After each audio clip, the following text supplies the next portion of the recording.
Assalamualaikum warahmatullahi wabarakatuh. Nama saya Annaura Pratista dari kelas 12-2 absen 5.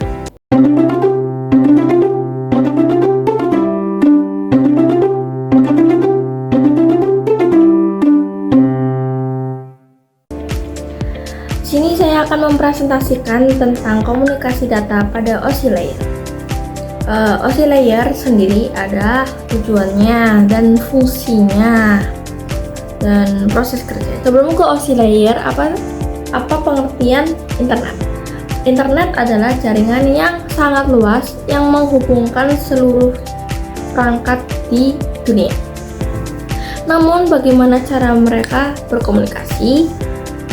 Pada era tahun 1980-an, sebuah badan penentu standar internasional yang disebut ISO membuat sebuah model konseptual jaringannya bernama OSI. Tujuan dari model OSI sebagai satu set standar desain untuk memandu vendor dan teknisi, sehingga komunikasi digital dan perangkat lunak yang mereka rancang dapat saling berkomunikasi satu sama lain. Nah, bagaimana cara kerjanya si OSI layer? Yang pertama, saat kita mengakses website dari browser, suatu data pun dibuat di application layer. Kedua, setelah data itu dibuat, lanjut ke mengenkripsi data layer di presentation layer. Nah, selanjutnya layer membuka sesi waktu untuk membuka jalur komunikasi antara pengirim dan penerima di session layer. Yang selanjutnya ada mentransportasikan data ke penerima dengan protokol TCP, PCP ataupun UDP. Selanjutnya adalah menentukan IP address, sumber dan tujuan, serta mencari rute terbaik agar pengiriman cepat dan efisien. Selanjutnya, segmen diubah lagi menjadi paket oleh network layer untuk meningkatkan efisiensi transfer data. Dan selanjutnya, memberi MAC address, sumber dan tujuan. Paket akan diubah lagi menjadi frame. Selanjutnya ada pengiriman data yang dikirim akan selalu berupa bit angka 0 dan 1. Data dikirim oleh internet service provider yang dimana dapat mengakses server yang ada di internet secara otomatis dapat mencari media atau kabel mana yang akan ditempuh. Setelah data sampai di server, akan mengkonfirmasi datanya terlebih dahulu. Kumpulan bit sebelumnya akan diubah menjadi frame lagi di sisi penerima. Proses OSI lahir pun terulang kembali. Namun, terbalik data akan dikembalikan seperti semula, dari frame ke paket, paket ke segmen, segmen ke data. Nanti pun data akan dibaca oleh server di application layer. Selanjutnya ada aplikasi yang akan memproses dan membaca jenis datanya server, membahas dan cara menerima atau menolak permintaan. Pada akhirnya berhasil mengakses website tersebut. Nah, selanjutnya ada fungsi model OSI, guys. Sebelumnya tadi kan proses kerjanya. Nah, ini fungsi model OSI-nya.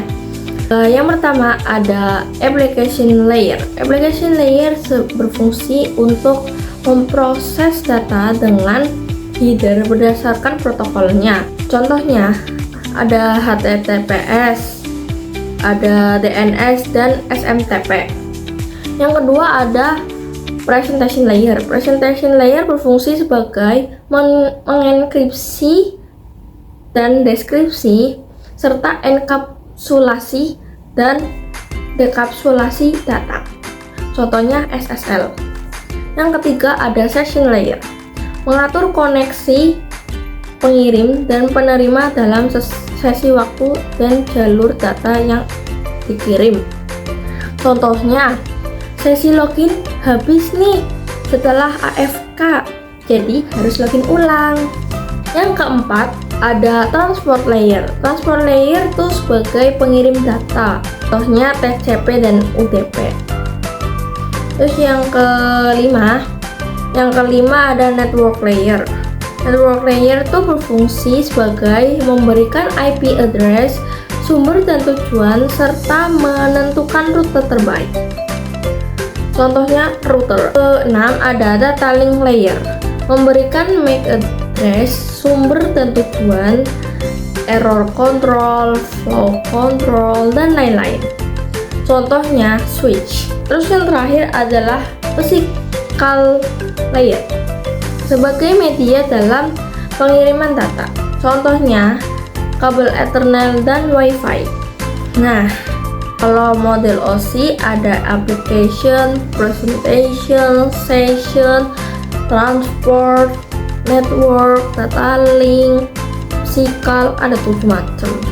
Kalau model TCP atau IP cuma 4 macam: application, transport, internet, dan network access.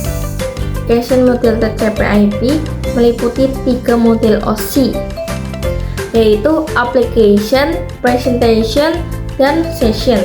Model TCP transport juga sama dengan transportnya model OSI. Yang ketiga ada internet. Internet di model TCP itu meliputi networknya model OSI. Yang keempat, yang terakhir ada network access, meliputi 2 macam di model OSI, yaitu data link dan physical. Model OSI masih sering digunakan karena dapat membantu memvisualisasikan dan mengkomunikasikan bagaimana jaringan beroperasi dan membantu troubleshooting masalah dalam jaringan. Sekian dari presentasi dari Anaura Pratista.